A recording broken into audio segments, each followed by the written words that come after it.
പൊതുവെ സ്ത്രീകൾക്കാണ് കുറച്ചുകൂടെ കോമൺ ആയിട്ട് ഈ ക്യാൻസർ കാണുന്നത്. തൈറോയ്ഡ് ക്യാൻസർ ഈ റീസെൻറ്റ് ഇയേഴ്സിൽ കുറച്ചധികം പ്രിവലൻസ് അല്ലെങ്കിൽ ഇൻസിഡൻസ് കൂടുന്നുണ്ട്.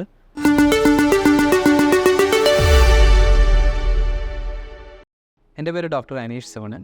ഞാൻ ബിലീവേഴ്സ് മെഡിക്കൽ കോളേജ് ആൻഡ് ഹോസ്പിറ്റലിലെ കൺസൾട്ടൻറ്റ് ബ്രസ്റ്റ് ആൻഡ് എൻഡോക്രൈൻ സർജനാണ്.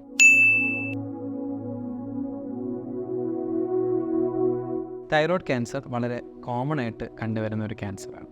പൊതുവെ സ്ത്രീകൾക്കാണ് കുറച്ചുകൂടെ കോമൺ ആയിട്ട് ഈ ക്യാൻസർ കാണുന്നത്. ഏകദേശം ഇന്ത്യൻ ഒരു ഇൻസിഡൻസ് വെച്ച് നോക്കുകയാണെങ്കിൽ 1,00,000 എടുത്ത് നോക്കിയാൽ ഏകദേശം 6 പേർക്ക് ഒരു തൈറോയ്ഡ് ക്യാൻസർ ഉണ്ടാവാനുള്ള സാധ്യതയുണ്ട്. തൈറോയ്ഡ് ക്യാൻസർ ഈ റീസെൻറ്റ് ഇയേഴ്സിൽ കുറച്ചധികം പ്രിവലൻസ് അല്ലെങ്കിൽ ഇൻസിഡൻസ് കൂടുന്നുണ്ട്. അത് മെയിനായിട്ടുള്ള കാരണം നമുക്ക് അൾട്രാസൗണ്ടും അതിൻ്റെ ഡയഗ്നോസ്റ്റിക് അൾട്രാസൗണ്ടും അതിൻ്റെ FNACയും ചെയ്യാനുള്ള സംവിധാനങ്ങൾ ഇപ്പോൾ എല്ലായിടത്തും അവൈലബിൾ ആയുണ്ട്.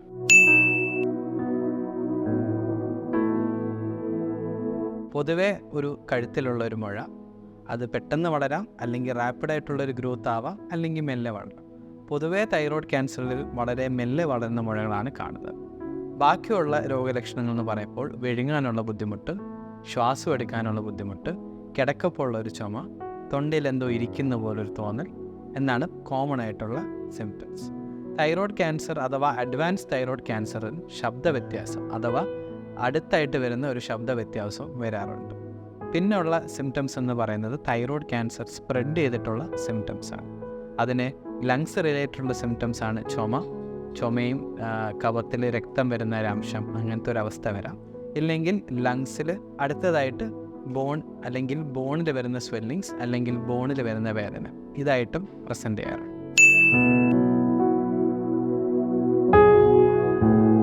തൈറോയ്ഡ് ക്യാൻസർ 4 ടൈപ്പിലാണ് നമ്മൾ കാണാൻ. 1 പാപ്പിലറി, 2 ഫോളിക്കുലർ, 3 മെഡുലറി, 4 അനാപ്ലാസ്റ്റിക്. ഇതിൽ ഏറ്റവും കോമൺ ആയിട്ട് കണ്ടുവരുന്ന ക്യാൻസറാണ് papillary type of thyroid cancer. പൊതുവേ ഈ ക്യാൻസറുകൾ വീര്യത കുറഞ്ഞ ക്യാൻസറാണ് ആവാറ്.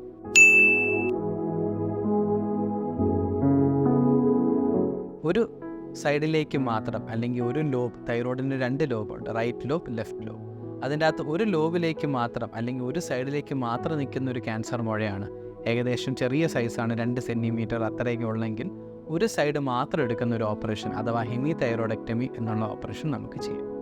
ഇപ്പോൾ 2 സൈഡിലുമുള്ള ഒരു മുഴയാണ്, റൈറ്റ് ലോബ് ആൻഡ് ലെഫ്റ്റ് ലോബിലുള്ള ഒരു തൈറോയിഡിൻ്റെ ക്യാൻസർ ആണെങ്കിൽ ഇങ്ങനത്തെ പേഷ്യൻറ്റ് നമ്മൾ പൊതുവെ ടോട്ടൽ തൈറോയ്ഡക്ടമി അഥവാ തൈറോയ്ഡ് പൂർണ്ണമായി എടുക്കുന്ന ഒരു ഓപ്പറേഷനാണ് ചെയ്യുന്നത്.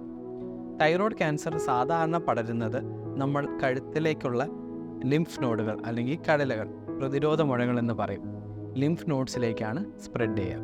അപ്പോൾ അഥവാ ഈ ലിംഫ് നോഡ്സിലേക്ക് സ്പ്രെഡ് ചെയ്താൽ ഈ ലിംഫ് നോഡുകളും നമ്മൾ എടുക്കേണ്ടത്.